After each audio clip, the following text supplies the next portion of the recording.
মুজিবনগরে কেদারগঞ্জ বাজারে উপজেলা প্রশাসনের সুলভ মূল্যে সবজি বিক্রয়ের উদ্বোধন করেছেন উপজেলা নির্বাহী অফিসার খায়রুল ইসলাম। রবিবার বিকেলে উপজেলার কেদারগঞ্জ বাজারে উপজেলা কৃষি অফিস, উপজেলা প্রাণী সম্পদ অফিস ও উপজেলা যুব উন্নয়ন অফিসের সহযোগিতায় এবং উপজেলা প্রশাসনের আয়োজনে এই সুলভ মূল্যের সবজি বাজার চালু করা হয়েছে।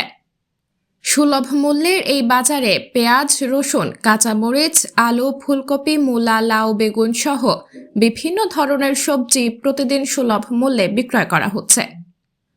সুলভ মূল্যের বাজার চালুর বিষয়ে উপজেলা নির্বাহী অফিসার বলেন, বাজারের দ্রব্যের ঊর্ধ্বগতি নিয়ন্ত্রণে সুলভ মূল্যের এই বাজার স্থাপন করা হয়েছে।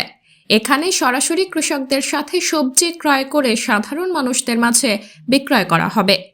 এখানে কোনো মধ্যস্বত্বভোগী থাকবে না, ফলে মানুষ সুলভ মূল্যে সবজি ক্রয় করতে পারবেন।